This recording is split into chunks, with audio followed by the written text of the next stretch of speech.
È morto il Papa emerito Joseph Ratzinger. La notizia è stata comunicata con dolore dal direttore della sala stampa della Santa Sede, Matteo Bruni. Benedetto XVI aveva 95 anni e le sue condizioni di salute erano peggiorate negli ultimi giorni. Lo stesso Papa Francesco aveva voluto condividere pubblicamente la notizia sul peggioramento dello stato di salute del suo predecessore. I funerali saranno celebrati giovedì 5 gennaio alle 9:30 in piazza San Pietro e saranno presieduti da Papa Francesco. Sei così brutta che vorrei sputarti in faccia. Non sei più fertile. Questi alcuni degli insulti quotidiani a cui era costretta la moglie di un 52enne sottoposto alla misura cautelare dell'obbligo di allontanamento dalla casa familiare e del divieto di comunicare con la persona offesa. Una storia triste, iniziata nel 2014 in Bangladesh, dopo un matrimonio combinato con l'odierno indagato che viveva già a Bologna e che andava a trovarla una volta all'anno. Nonostante gli insulti quotidiani, la donna ha resistito. Poi, di fronte alle aggressioni fisiche, ha capito che per tutelare la sua incolumità e quella dei due figli doveva rivolgersi ai carabinieri. Importante operazione condotta dai carabinieri di Tortolì, in provincia di Nuoro.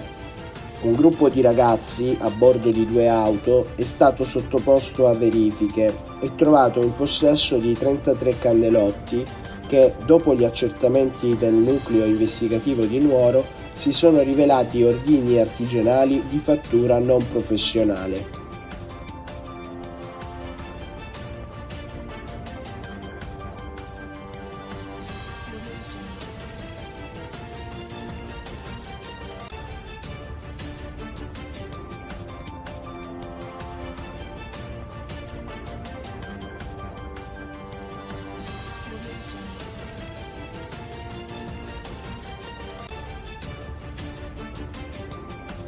L'effetto finale dell'esplosivo poteva anche essere letale.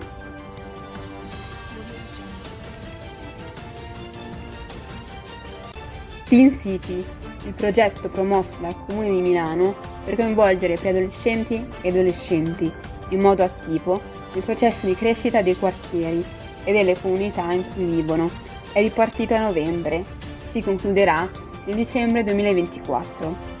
Il nuovo biennio vedrà la realizzazione di un libro game nei quartieri Taliedo e Monsenzio, la promozione di percorsi di autoimprenditorialità e personal branding, Abaggio e Forze Armate, e la creazione di un teen center, uno spazio per coltivare possibilità per i giovani, nei quartieri Vigentino Fatima e Stadiera Chiesa Rossa. Tutti i progetti che coinvolgeranno i ragazzi e le ragazze che vivono a Milano saranno organizzati da diverse associazioni. Promuovere interventi e azioni finalizzate ad incrementare l'offerta residenziale in affitto a canoni sostenibili. È tra gli obiettivi delle linee di indirizzo dell'asse housing sociale approvate dalla Giunta di Regione Lombardia, su proposta dell'assessore alla casa Alan Christian Rizzi. Una misura dal valore di 48 milioni di euro che intende ridurre significativamente il disagio abitativo dei nuclei familiari aventi una capacità economica che non consente né di sostenere un canone di locazione o un mutuo sul mercato abitativo privato, né di accedere effettivamente ad un servizio abitativo pubblico.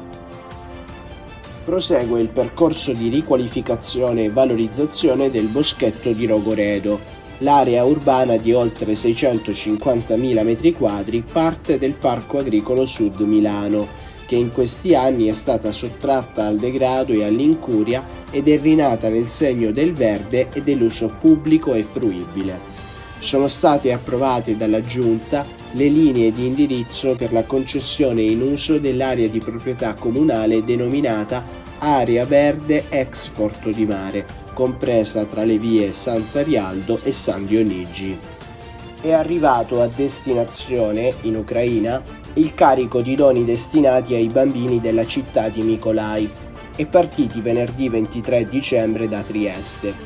I doni sono frutto della raccolta che il comune ha avviato in pochi giorni con i volontari dell'ANA, rispondendo concretamente all'appello del sindaco di Mykolaiv, che con una lettera inviata all'omologo di Trieste, Roberto Di Piazza, lo ringraziava per l'aiuto finora fornito ed evidenziava la situazione di difficoltà crescente della sua città nel contesto bellico, soprattutto per le famiglie, chiedendo in particolare un segno di solidarietà nei confronti dei più piccoli in occasione delle festività natalizie.